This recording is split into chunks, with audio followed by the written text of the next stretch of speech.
इस फिशमैन आइलैंड पर सिर्फ ऐसे दो ही फिशमैन्स थे जिन्होंने अपनी सारी बाधाओं को तोड़कर इंसान और फिशमैन्स के बीच में रिलेशनशिप को बेटर करने के लिए अपनी पूरी जिंदगी को कुर्बान कर दिया था। पहली है इस रीगो किंगडम की क्वीन ओताइमे, जिसने अपनी जान देकर सभी लोगों को समझाने की कोशिश की थी। और दूसरा है फिशर टाइगर, एक ऐसा इंसान जो कि अपने हाथों से चढ़ाई करके मैरी जॉयस पर गया और वहाँ पर जाकर एक सेलेस्टियल ड्रैगन को पीटा, उसके अंडर में जितने भी स्लेव्स थे उन सभी को आजाद किया और वापस फिशमैन आइलैंड पर आ गया। और उसी ने बनाया था फिशमैन पायरेट, और उस पायरेट का नाम है सान पायरेट, जिसका मैं एक हिस्सा हूँ। आरलोंग, हाची, ऐसे ही बहुत सारे फिशमैन्स उस गैंग का हिस्सा थे और वो सभी लोग इंसानों के खिलाफ लड़ते हैं ताकि स्लेव्स को बचा सके। इस वजह से क्वीन के लिए इंसान और फिशमैन्स के रिलेशंस को बेटर करने में और भी ज्यादा मुश्किल होने लगी। ओताइमे हमेशा सोचा करती थी कि इंसानों और फिशमैन्स को आपस में लड़ने की जरूरत नहीं है, हम शांति से रह सकते हैं। लेकिन जो फिशर टाइगर था वो ऐसा नहीं सोचता था, उन्हें लगता था कि उन्हें हमेशा लड़ते रहना होगा अपने राइट्स के लिए। हमें नहीं पता कि कौन सही है कौन गलत है, लेकिन इन दोनों ने फिशमैन और इंसानों के बीच में शांति लाने के लिए अपनी जिंदगी को कुर्बान कर दिया। अब इसके बाद जिम्बे, लूफी और इन सभी को फिशमैन आइलैंड की 16 साल पुरानी एक कहानी के बारे में बताता है, जहाँ पर एक इंसान एक बच्ची को किडनैप कर लेता है और एक बैंक को लूट लेता है। मेरे रास्ते में मत आना, अगर कोई भी मेरे रास्ते में आया तो मैं इस बच्ची की जान ले लूंगा। और तभी फिशमैन आइलैंड की क्वीन ओतोहिमे यहाँ पर आ जाती है। इसकी ऑब्जर्वेशन हाँ की बहुत कमाल की होती है और दूर से ही इस क्रिमिनल को सेंस कर लेती है, इसके पास जाती है और एक क्रिमिनल पैनिक करके इस पर गोली चला देता है। पर ओतोहिमे इसके सारे अटैक्स को डॉज करके इस पर बहुत सारे थप्पड़ मारती है। तुम ऐसे काम क्यों कर रहे हो? तुमने बैंक को क्यों लूटा? तुमने एक छोटी सी बच्ची को किडनैप किया।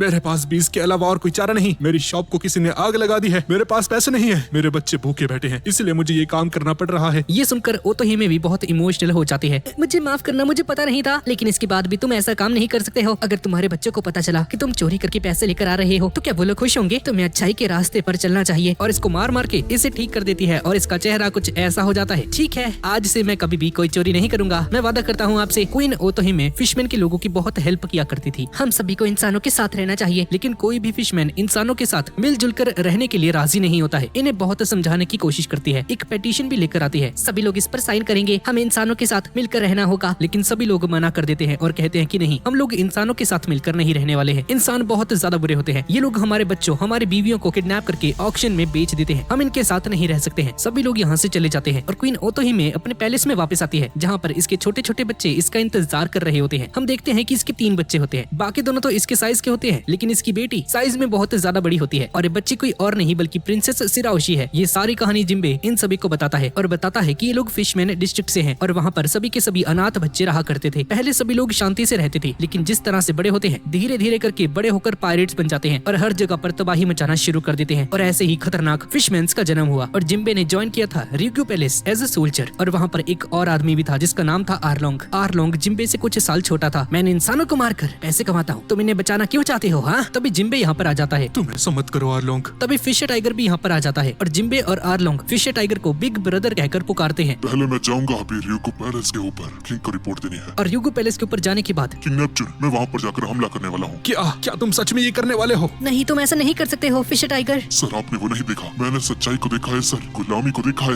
वो इंसान हम फिशमैन्स के साथ कैसे बिहेव करते हैं। मैं मैरी जॉय के ऊपर जाऊंगा और वहाँ पर जाकर इंसानों पर हमला करूंगा। और उसके कुछ दिन बाद ही पूरी दुनिया में एक खबर फैल जाती है कि फिशर टाइगर नाम के एक फिशमैन ने holy land of Mary Geoise के ऊपर जाकर एक सेलेस्टियल ड्रैगन के ऊपर हमला कर दिया है और वहाँ पर जितने भी स्लेव्स थे उन सभी को आजाद कर दिया है। और एक ही सेकंड में फिशर टाइगर दुनिया का सबसे बड़ा क्रिमिनल बन जाता है, इसलिए उसे अपना एक टाइगर ग्रुप फॉर्म करना पड़ा। जितने भी स्लेव्स इसने आजाद किए थे, आरलोंग, जिम्बे और बाकी सभी फिशमैन्स जो भी इसे फॉलो करना चाहते हैं, इन सभी को मिलाकर फिशर टाइगर अपना एक नया ग्रुप फॉर्म कर लेता है जिसका नाम था सान पायरेट्स। और सेलेस्टियल ड्रैगन्स के मार्क के ऊपर सन की मार्क को इम्प्रिंट करने के बाद इसने सन पायरेट्स की स्थापना करी और अपने सभी पायरेट्स के ऊपर इस मार्क को छपवा देता है। इस ग्रुप में बहुत ज्यादा ताकतवर लोग थे, आरलोंग, जिम्बे, ये सभी लोग इन्हें ज्वाइन करते हैं। और मैरी जॉयस पर हमले के बाद फिशर टाइगर की रेपुटेशन फिशमैन आइलैंड में बहुत ज्यादा बढ़ चुकी थी और इसकी वजह से सरकार फिशमैन आइलैंड के ऊपर दबाव बनाना शुरू कर दी थी और किंग और क्वीन के ऊपर भी प्रेशर पड़ रहा था। हम लोग तो वर्ल्ड समिट पर भी नहीं जा सकते हैं, हमें जल्द से जल्द इसे सॉल्व करना होगा। अगर ऐसा ही चलता रहा तो इंसान हमसे नफरत करने लगेंगे। ये फिशर टाइगर उन इंसानों पर हमला कर रहा है, हम ऐसा नहीं होने दे सकते हैं। क्वीन ओतोहिमे भी सभी को समझाने की कोशिश करती है कि हमें इंसानों के साथ दोस्ती कर लेनी चाहिए, लेकिन कोई भी इसकी बात को नहीं सुनता है। नहीं, आप गलत हो, फिशर टाइगर ने बिल्कुल सही किया है, हमें भी उनके साथ लड़ना चाहिए, हम उन इंसानों के साथ एक साथ नहीं रह सकते हैं। आज आज नहीं तो कल तुम लोगों को ये समझ में आ जाएगा। लेकिन कोई भी इसकी बात नहीं सुनता है और पिटिशन को साइन नहीं करता। और फिशमैन डिस्ट्रिक्ट के ऊपर हम होडी जोन्स को देखते हैं। होडी जोन्स न्यूज़पेपर को पढ़ता है और बहुत एक्साइटेड हो जाते हैं। देखो उस फिशर टाइगर ने क्या किया,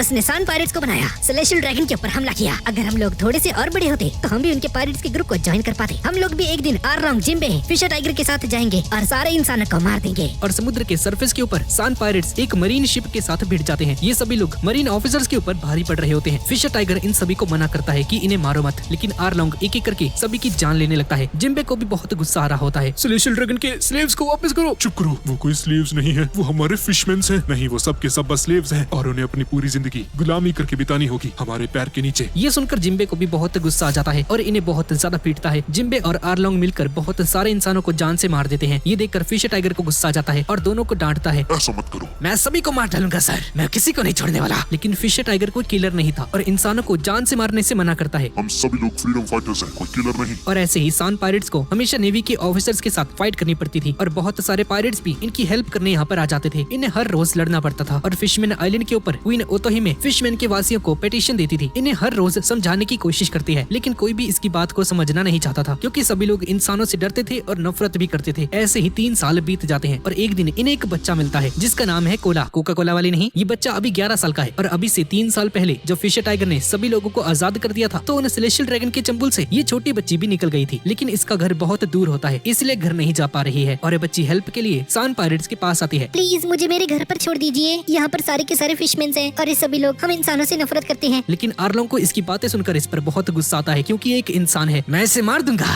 ये एक इंसान है, बच्चा है तो क्या हुआ। इस पर एक पंच मार देता है। हंसना बंद कर। लेकिन कोला हंसता रहता है क्योंकि अभी ये मेंटली डिस्टर्ब्ड है। नीचे गिर जाती है और इसके नाक से खून भी आने लगता है और अपने कपड़े फाड़ कर खून को पोंछने की कोशिश करती है। मुझे माफ कर देना प्लीज, प्लीज मुझे मत मारो, मैं इसे साफ कर देती हूँ। ये देखिए मैं रोंगी भी नहीं, प्लीज मुझे माफ कर देना। और इस लड़की के इस बिहेवियर को देखकर सभी लोग चौंक जाते हैं। आर्लोंग भी चौंक जाता है। जिम्बे यहाँ पर आता है। बच्ची मेरी बात सुनो, क्या तुम हमसे डरती हो? हाँ मुझे डर लग रहा है, लेकिन उसके बाद भी मैंने आपसे मदद मांगी क्योंकि मैं अपनी मॉम से मिलना चाहती हूँ। मुझे अपने घर वापस जाना है, प्लीज प्लीज मुझे मारिए मत। मुझे ऐसा लगता है कि अगर मैं काम करना बंद कर दूंगी तो आप लोग मुझे मार देंगे, इसलिए मैं बिल्कुल भी नहीं रहूंगी, आपको परेशान भी नहीं करूंगी, हमेशा हंसती रहूंगी और मैं आपका सारा काम भी करूंगी। प्लीज मुझे मारिए मत। तभी एक फिशमैन यहाँ पर आता है और बताता है कि ये छोटी बच्ची सेलेस्टियल ड्रैगन की एक स्लेव थी। शायद इसने बचपन से ही देखा होगा कि जो भी लोग काम करना बंद कर देते थे या जो स्लेव से रो रहे हैं या हंस नहीं रहे हैं उन्हें मार दिया जाता था। और ये देखने के बाद ये बहुत ज्यादा डर चुकी है और ट्रॉमा की वजह से मेंटली डिस्टर्ब हो चुकी है। फिशर टाइगर यहाँ पर आ जाता है इस बच्ची को मेरे घर पर लेकर चलो और इसकी पीठ के ऊपर सन पायरेट्स का मार्क लगा देता है। अब से तुम सेलेस्टियल ड्रैगन की स्लेव नहीं हो, इसलिए अब तुम्हें कोई भी पहचान नहीं पाएगा कि तुम एक गुलाम रह चुके हो। और ये बच्ची बेहोश हो जाती है क्योंकि एक बहुत ही ज्यादा गर्म सरिया होता है जिससे कि मार्क लगाया जाता है। इसके बाद जब इस बच्ची को होश आता है तो देखती है कि इसके पूरे शरीर में बैंडेजेस लगी हुई हैं। क्या मैं बेहोश हो गई थी? प्लीज मुझे मारना मत, मैं सारा का सारा काम कर दूंगी। तभी फिशर टाइगर यहाँ पर आता है और इसके कंधे को पकड़कर कहता है तुम रो सकती हो,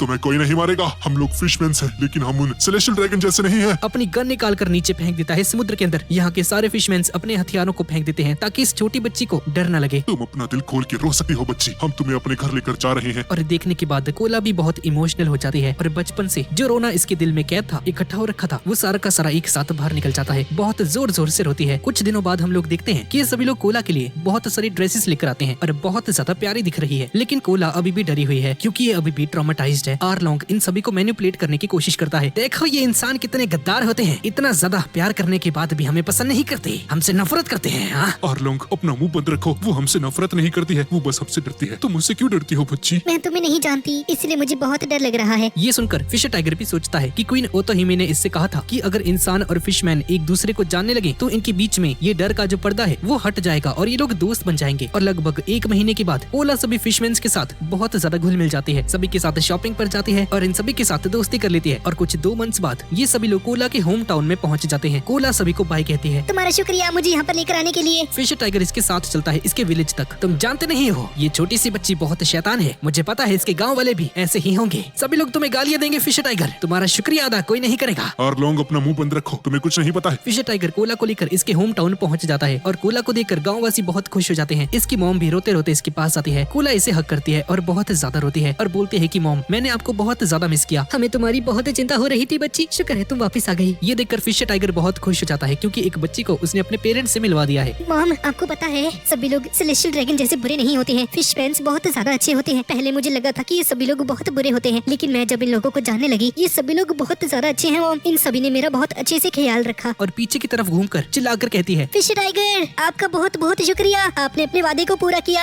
उसके लिए आपका शुक्रिया। फिश टाइगर भी बहुत खुश होता है और यहाँ से चला जाता है इसे बाय कहकर। और जब फिश टाइगर इस गांव से बाहर आता है तो देखता है कि मरीन के ऑफिसर्स ने इसे चारों तरफ से घेर लिया है। हर ऑफिसर के हाथ में एक बंदूक है और यहाँ पर एक वाइस एडमिरल भी है। Fish Tiger, the captain of Sun Pirates, तुमने बहुत ज्यादा क्राइम्स किए हैं और अब तुम्हें मरना होगा। तुम्हें कैसे पता चला कि मैं यहाँ पर हूँ? तुमने जिस गाँव में उस बच्ची को लौटाया था, उस गाँव के एल्डर ने हमें इसके बारे में खबर दी है। ये सुनकर फिश टाइगर को बहुत गुस्सा आ जाता है। ये बच्ची सेलेस्टियल ड्रैगन की प्रॉपर्टी है। हम उस संपत्ति को वापस नहीं ले सकते हैं, लेकिन तुम्हारी जान तो ले ही सकते हैं ना। उन गाँव वालों के साथ हमारी ये डील हुई है। फायर करो। और सारे ऑफिसर्स इस पर गोलियां चला देते हैं। आरलोंग जिम्बे इस आवाज को सुन लेते हैं। ये क्या हो रहा है? और तभी बहुत सारी मरीन शिप्स भी यहाँ पर आने लगती हैं। ये देखकर सभी लोग समझ जाते हैं। आरलोंग, तुम इन मरीन ऑफिसर्स को रोको और हम जा रहे हैं टाइगर को बचाने के लिए। और ये सभी लोग यहाँ से चले जाते हैं। और जब जिम्बे और बाकी सभी लोग यहाँ पर आते हैं तो देखते हैं कि फिश टाइगर की हालत बहुत खराब होती है, लेकिन इसके बावजूद फाइट कर रहा है। इतनी सारी गोलियां खाने के बाद भी फिश टाइगर अपने पैरों पर खड़ा होता है। और तभी फिश टाइगर बेहोश हो जाता है। जिम्बे और सभी लोग इनसे भिड़ जाते हैं और फिश टाइगर को बचाकर अपनी शिप पर ले आते हैं। ये सभी लोग इस वक्त एक मरीन शिप पर होते हैं जिसे इन लोगों ने हाईजैक कर लिया है। और फिश टाइगर की हालत खराब है, इसका बहुत ज्यादा खून बह चुका है। जल्दी करो, हमें ब्लड ट्रांसफर करना होगा। मुझे ब्लड मिल चुका है, चिंता मत करो। हमें ब्लड ट्रांसफ्यूजन परफॉर्म करना होगा। अगर ऐसा नहीं किया तो फिश टाइगर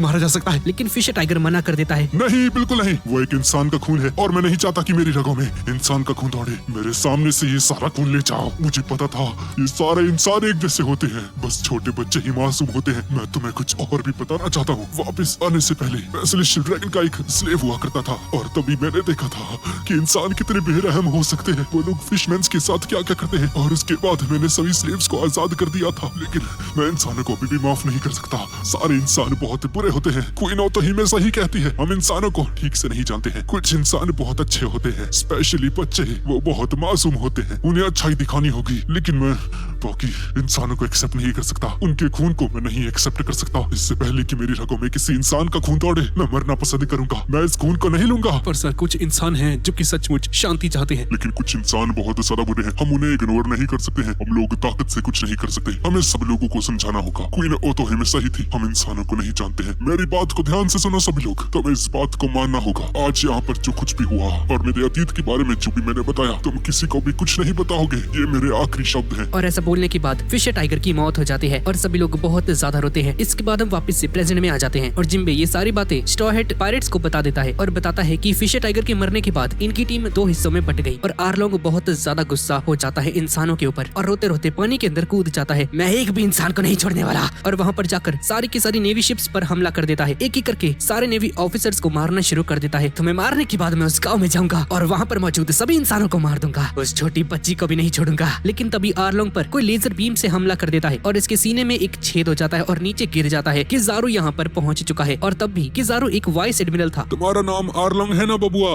तुम्हारे कैप्टन की हालत कैसी है? हमारा कैप्टन मर चुका है तुम्हारी वजह से। मैं तुम में से किसी को भी जिंदा नहीं छोड़ूंगा। अरे बबुआ, तुम मेरा कुछ नहीं बिगाड़ सकते। तुम्हें अब हमारे साथ चलना होगा। आरलोंग को पकड़ कर ले जाते हैं और पूरी रात टॉर्चर करके इससे सारा सच उगलवाया जाता है। और अगले ही दिन पूरी दुनिया को पता चल जाता है कि सन पायरेट्स का कैप्टन फिश टाइगर मारा जा चुका है। लेकिन उसके बाद भी जिम्बे और इसके सभी टीममेट्स हार नहीं मानते हैं और जिम्बे सन पायरेट्स का कैप्टन बन जाता है और अपने मिशन को जारी रखते हैं। हर रोज फाइट करते हैं और जिम्बे बन जाता है फर्स्ट सन ऑफ द सी। और जिम्बे किंग नेपच्यून को एक डिटेल्ड लेटर भी भेजता है कि फिश टाइगर की मौत कैसे हुई थी। ये सुनने के बाद क्वीन ओतोहिमे भी बहुत उदास हो जाती है और बार बार लोगों के ओपिनियंस को चेंज करने की कोशिश करती है। सभी को समझाती है कि इंसान इतने ज्यादा बुरे नहीं होते हैं और जिन लोगों ने पेटिशन पर साइन कर दिया था वो एक दिन आते हैं और क्वीन ओतोहिमे से अपनी पेटिशन को वापस लेने के लिए कहते हैं। पर तुम ऐसा क्यों कर रहे हो? क्वीन ओतोहिमे, आपने जिन पायरेट्स की जान बचाई थी वो बहुत ज्यादा बुरे निकले। दरअसल क्वीन ओतोहिमे ने कुछ पायरेट्स की जान बचाई थी जो कि सभी के सभी इंसान थे और उन्हीं इंसानों ने फिशमैन आइलैंड के ऊपर हमला कर दिया और यहाँ के बहुत सारे स्टोर्स को लूटकर सारा खजाना लेकर भाग गए और यहाँ के सभी लोग अपने सारे सिग्नेचर्स को वापस लेके चले जाते हैं। क्वीन ओतोहिमे अपने घर वापस आ जाती है और बहुत उदास हो जाती है और बहुत ज्यादा रोती है। अगले दिन क्वीन ओतोहिमे दारू के नशे में सभी को चिल्लाकर कहती है, समुद्र के नीचे इस थोड़ी सी हवा में जीते हैं। यहाँ बस थोड़ी सी ही रोशनी है, लेकिन इसके ऊपर खुला आसमान है। वहाँ पर असीमित रोशनी है, असीमित हवा है। हम वहाँ पर जाकर क्यों नहीं रह सकते? हाँ, अगर हम लोग थोड़ी सी हिम्मत दिखाएं और इंसानों को एक साथ फेस करेंगे तो हमारा भविष्य उज्जवल होगा। हम लोग ऐसा क्यों नहीं कर सकते? तुम समझने की कोशिश क्यों नहीं करते हो? देश के सभी लोग इसकी स्पीच को सुनते हैं और यहाँ पर किजारू और कुछ वाइस एडमिरल्स के बीच में कुछ बातचीत होती है और किजारू डिसाइड करता है कि ये जिम्बे को वॉरलॉर्ड की पोजीशन दे देगा ताकि जिम्बे इसके कंट्रोल में रहे। इसके बाद जिम्बे को एक लेटर आ जाता है जिसमें इसे वॉरलॉर्ड बनने का आमंत्रण दिया जाता है। जिम्बे इसके बारे में सोचता है और इनकी इस ऑफर को एक्सेप्ट कर लेता है। जिम्बे किंग नेपच्यून के पास आता है और डिटेल में किंग नेपच्यून को समझाता है कि इसने वॉरलॉर्ड की पोजीशन को एक्सेप्ट क्यों किया। इससे इंसान और फिशमैन्स के रिश्ते बेहतर हो सकते हैं। अगर पूरी दुनिया के लोगों को पता चल गया कि एक फिशरमैन एक वॉरलॉर्ड के टाइटल को होल्ड कर रहा है तो फिशमैन और इंसान शांति से रह पाएंगे। वो लोग हम पर भरोसा करना शुरू कर देंगे सर। और मैं चाहता हूँ कि क्वीन ओतोहिमे का सपना पूरा हो जाए। और सान पायरेट्स में बहुत सारे ऐसे भी लोग हैं जो कि पहले स्लेव्स हुआ करते थे और अगर वो लोग मेरे अंडर रहते हैं तो वो लोग सेफली इधर उधर घूम सकते हैं। मैं सभी के बारे में सोच रहा हूँ। हाँ, मैं तुम्हारी बात को समझता हूँ जिम्बे, मैं तुम्हें इसकी अनुमति देता हूँ। कुछ दिन बाद आर्लोंग को टेम्पल टाउन की जेल से रिलीज कर दिया जाता है क्योंकि वो भी सान पायरेट्स का एक हिस्सा है जिसका कैप्टन है जिम्बे और जिम्बे एक वॉरलॉर्ड बन चुका है। अब आर्लोंग जिम्बे के साथ बहुत बुरी तरह से लड़ता है। ऐसा नहीं हो सकता है, बड़े भैया फिश टाइगर एक फूल थे इसलिए उनको अपनी जान गंवानी पड़ी। मैं ऐसा कभी नहीं करूंगा।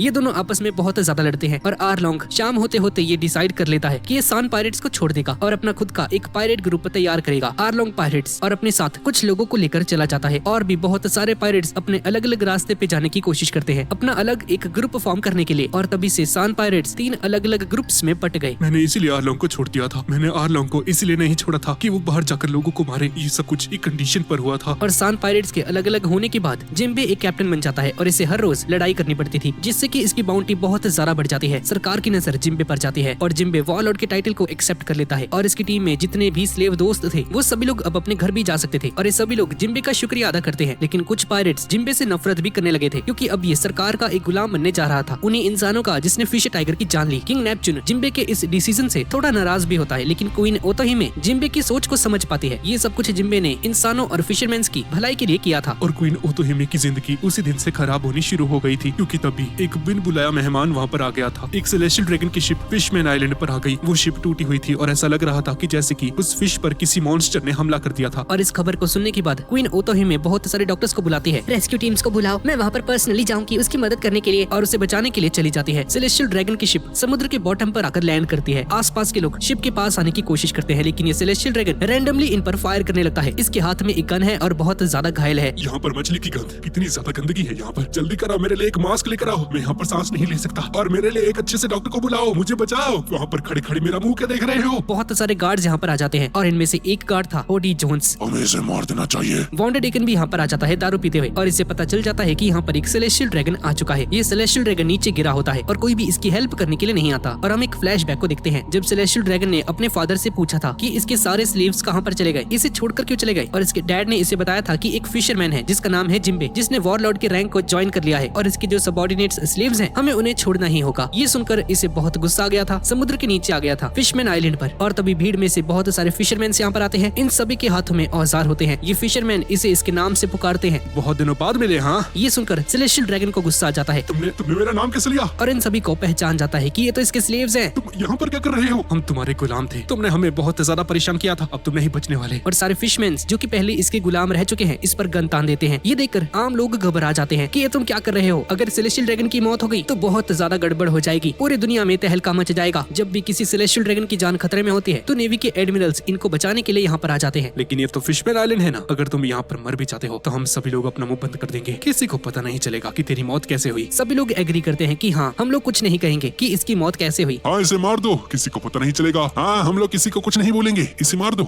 तुम लोग बस मछलियाँ हो, तुम मेरे साथ कुछ नहीं कर सकते, तुम मुझे नहीं मार सकते। मैं एक सेलेस्टियल ड्रैगन हूँ, तुम लोग बस गुलाम हो। और ये सभी लोग इस पर गोलियां चला देते हैं। लेकिन तभी क्वीन ओतोहिमे यहाँ पर आ जाती है और सेलेस्टियल ड्रैगन की जान बचा लेती है। क्वीन ओतोहिमे, आप यहाँ पर क्या कर रही हैं? आपने इसे क्यों बचा दिया? इसे मरने दीजिए। नहीं, अपनी बंदूकों को फेंक दो, यहाँ पर छोटे छोटे बच्चे हैं, वही सब कुछ देख रहे हैं। जिम्बे, फुकाबुशी, ये सभी लोग यहाँ पर आ जाते हैं। तुम्हें इसे नहीं मारना चाहिए, मैं जानती हूँ कि तुम्हें बहुत गुस्सा आ रहा है, मैं समझती हूँ, लेकिन यहाँ पर छोटे छोटे बच्चे हैं और अगर तुमने इस सेलेस्टियल ड्रैगन को मार दिया तो ये छोटे छोटे बच्चे भी यही समझेंगे कि हम इंसानों से नफरत करते हैं। हम बच्चों के दिमाग में इसे नहीं डाल सकते हैं। सभी लोग अपनी गन को नीचे रख देते हैं और तभी सेलेस्टियल ड्रैगन इस मौके का फायदा उठा लेता है और क्वीन ओतोहिमे के सर के ऊपर अपनी गन को एम कर देता है। मैंने इसे हॉस्टेज बना लिया है, अब मैं जो कहता हूँ तुम्हें वो करना होगा। तुम्हें मेरे लिए एक मास्क लेकर आना होगा, एक डॉक्टर को बुलाओ जल्दी। यहाँ पर खड़े खड़े मेरा मुंह क्या देख रहे हो? जल्दी करो वरना मैं इसे मार दूंगा। ये देखकर सभी को बहुत गुस्सा आ जाता है कि ये बंदा कितना ज्यादा बुरा है। क्वीन ओतोहिमे ने अभी इसकी जस्ट जान बचाई है और इसी को हॉस्टेज बना रहा है। क्वीन ओतोहिमे भाई क्या कर रही है यार, ये क्यों इसकी मदद कर रही है? सिराओशी ये देखकर रो पड़ती है, बहुत जोर जोर से चिल्लाती है और इसकी बॉडी से एक अलग तरह की पावर निकलती है जिससे कि समुद्र में हलचल मच जाती है और 3 बहुत बड़े बड़े सी किंग्स बाहर निकलते हैं और उस सेलेस्टियल ड्रैगन की शिप को एक ही बार में निगल जाते हैं और इस सेलेस्टियल ड्रैगन को घूर कर देखते हैं। ये देखकर ये सेलेस्टियल ड्रैगन डर के मारे बेहोश हो जाता है। क्वीन ओतोहिमे ये देखकर समझ जाती है, सिराओशी क्या तुम्हारे पास वो ताकत है? और तभी वॉन्डर डेकिन भी यहाँ पर आ जाता है। मुझे मिल गया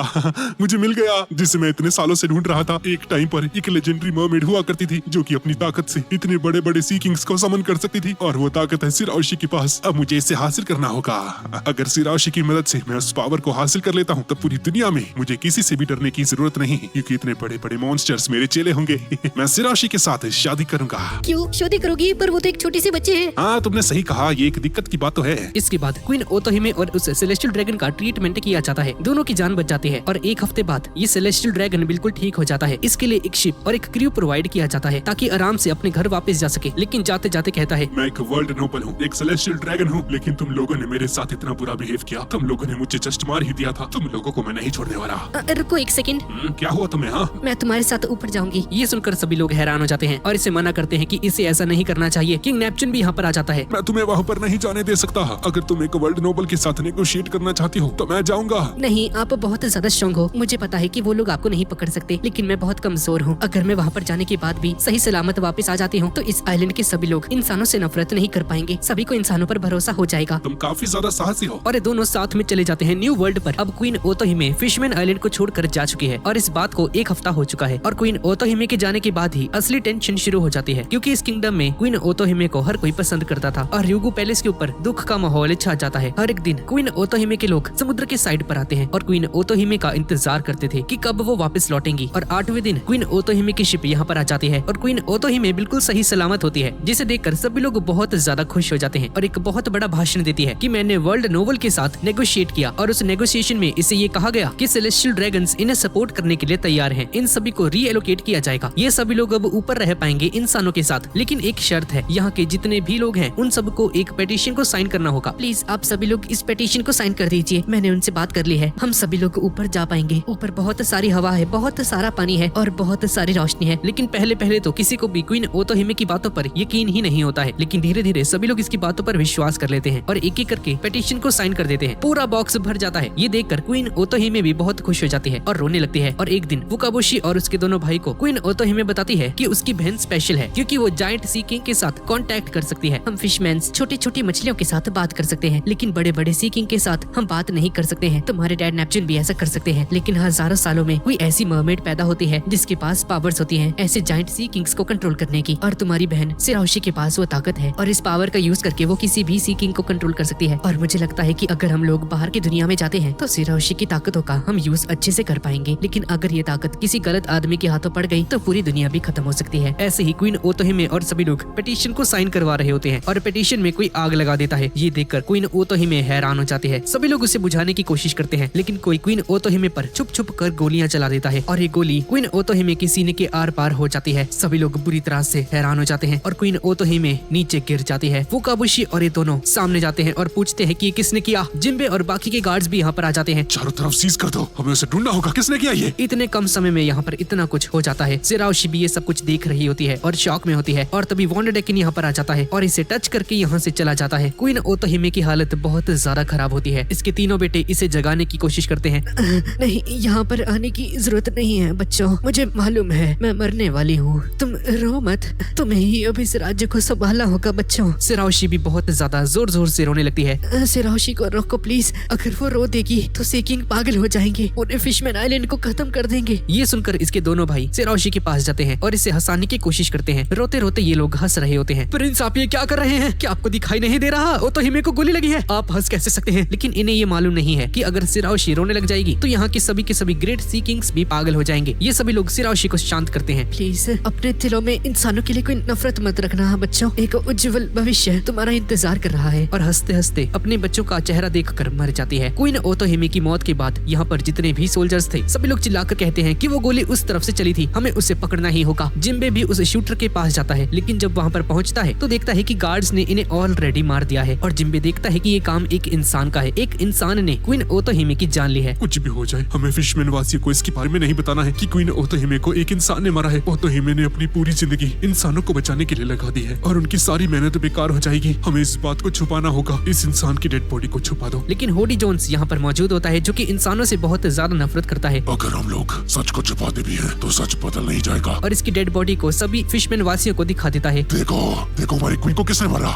एक इंसान ने मारा है। ये देखकर सभी लोग रोना शुरू कर देते हैं। हमारे साथ ऐसा क्यों हो रहा है? क्या इस दुनिया में इंसाफ नहीं? हमारे साथ ही ऐसा क्यों होता है? क्वीन ओतोहिमे ने अपनी पूरी जिंदगी लगा दी थी इंसानों की रक्षा करने में, लेकिन उन्हीं इंसानों ने क्वीन ओतोहिमे की जान ले ली। अब हम लोग क्या करेंगे? सभी लोग बहुत ज्यादा रोते हैं। इसके बाद हम क्वीन नेपच्यून को देखते हैं जो कि अपने आप को टावर के अंदर बंद कर लेता है और अपने आप को सेल्फ हार्म करता है क्योंकि बाहर जाकर लोगों को नुकसान पहुंचाना नहीं चाहता है। अपने आप को घर के अंदर बंद करके चीजों पर मुक्के वगैरह मारता है। मैं इंसानों को नहीं मार सकता। अगर मैंने ऐसा किया तो क्वीन ओतोहिमे की आत्मा मुझे माफ नहीं करेगी। अगर मैं बदला लेता हूँ तो मेरे बच्चों के दिलों में इंसानों के लिए नफरत और भी ज्यादा बढ़ जाएगी। मुझे उन्हें प्यार से समझाना होगा पर मैं ये सह नहीं सकता। किंग नेपच्यून अपने बच्चों से मिलता है और सिराओशी से कहती है, पापा मेरे पास कुछ लेटर्स आ रहे हैं। मैं कहीं पर भी हूँ, ये लेटर्स उड़ते उड़ते मेरे पास आ जाते हैं। दिखाओ मुझे जरा। अरे ये क्या? ये तो एक लव लेटर है। लेकिन सिराओशी अभी सिर्फ 6 सालों की होती है। जाओ जाकर वंडर ड्रैगन को पकड़ो। उसकी हिम्मत कैसे हुई मेरी बेटी को लव लेटर्स भेजने की? हाँ। और किंग नेपच्यून अपने बच्चों को अपनी मॉम के फ्यूनरल पर जाने के लिए मना करता है क्योंकि वहाँ पर बहुत सारे दुश्मन हो सकते हैं। इसके बाद क्वीन ओतोहिमे का फ्यूनरल तैयार किया जाता है। सभी लोग यहाँ पर मौजूद होते हैं। किंग नेपच्यून भी बहुत ज्यादा रोता है। इसके बच्चे यहाँ पर नहीं आ सकते थे और एक बहुत बड़ी प्रोजेक्टर स्क्रीन के ऊपर फुकाबुशी आता है और कहता है कि मेरी मॉम क्वीन ओतोहिमे मरने से पहले मुझे सब कुछ बता कर गई और उन्होंने हमें बताया कि हम लोग सन के बहुत ज्यादा करीब हैं। और अगर हम लोग मेरी माँ के सपने को पूरा करते हैं तो एक दिन हम लोग खुले आसमान में जा पाएंगे। और इस सारी की सारी कहानी जिम्बे स्टॉहेड पायरेट्स को बताता है। 16 साल पहले ये सब कुछ हुआ था। इसी वजह से फिशमैन और इंसानों के बीच में इतनी ज्यादा नफरत है। तुम्हारे साथ उसने बहुत बुरा किया। मैं उसका मुंह भोला भाई हूँ और मुझे लगता है कि उसकी गलतियों की सजा मुझे ही मिलनी चाहिए। और जिम्बे नामी से माफी मांगता है। ये सुनकर सांजी से कहता है, माफी से क्या होगा? हाँ, तुम इस चाकू को लो और अपने पेट को काट कर अपने आप की जान ले लो। सांजी ये तुम क्या कह रहे हो? तुम्हें नहीं पता कि आर्लोंग ने इसके साथ क्या किया था। तुम्हें इसकी माफी नहीं मिल सकती है जिम्बे। अगर तुम मर भी जाते हो उसके बाद भी तुम्हें माफी नहीं मिलेगी। नहीं जिम्बे, तुम्हें ऐसा कुछ भी करने की जरूरत नहीं है। पर नामी। चुप करो सांजी, मुझे जिम्बे से कोई नफरत नहीं है पर आर्लोंग को मैं कभी माफ नहीं कर सकती हूँ। आर्लोंग ने मेरे साथ बहुत बुरा किया लेकिन आर्लोंग की वजह से ही मैं तुम लोगों से मिल पाई और मुझे अपनी जिंदगी अच्छी लगती है। तुम मुझसे माफी मत मांगो जिम्बे। ये सुनकर जिम्बे रो देता है। मैं इतनी ज्यादा दया डिजर्व नहीं करता हूँ। ये देखकर सभी लोग इमोशनल हो जाते हैं लेकिन अभी तक लूफी एक भी शब्द नहीं कहा है। ये सब कुछ बस सुन रहा होता है। टोपी नीचे करके सभी लोग लूफी की तरफ देखते हैं और लूफी अचानक से नीचे गिर जाता है और सोने लगता है। सांजी लूफी के मुंह के ऊपर एक लात मारता है। अबे साले, तू कहानी नहीं सुन रहा था? तू सो रहा था ना? अच्छा साले लूफी, मुझे लगा ही था कुछ गड़बड़ है। इतनी शांति से किसी की कहानी कैसे सुन सकता है? ये सब छोड़ो, मुझे ये बताओ कि रॉयल पैलेस के ऊपर चल क्या रहा है। मुझे बस इतना पता चला है कि होडी जोन्स अपने साथियों के साथ रियोगु पैलेस पर पहुंच चुका है और किंग और बाकी के लोगों को पकड़ चुका है और तुम्हारे बाकी के क्रूमेट्स भी वहाँ पर मौजूद हैं। ये सुनने के बाद हाची इसे बताता है कि इसे मालूम है कि होडी का प्लान क्या है। होडी आर्लोंग से भी ज्यादा नफरत करता है इंसानों को। आर्लोंग इंसानों से नफरत करता है लेकिन फिशमैन को कुछ नहीं कहता। लेकिन अगर होडी के सामने कोई इंसान फिशमैन की अच्छाई करता है तो वो उन लोगों को भी मार देता है। उसके अंदर कोई भी दया या काइंडनेस जैसी फीलिंग्स नहीं है। और 4 साल के बाद कुछ दिनों में जो वर्ल्ड समिट होने वाली है, होडी जोन्स वहाँ पर जाने वाला है। क्या मतलब है तुम्हारा हाची? क्या होडी उसे रोकने वाला है? नहीं, मुझे लगता है कि वो कुछ और भी ज्यादा बड़ा करने वाला है। दरअसल इस साल फिशमैन आइलैंड का सरकार के साथ एक कॉन्ट्रैक्ट होने वाला है जिसमें ये लोग बाहर की दुनिया में जाने वाले हैं लेकिन होडी कुछ बहुत ही बड़ा करना चाहता है।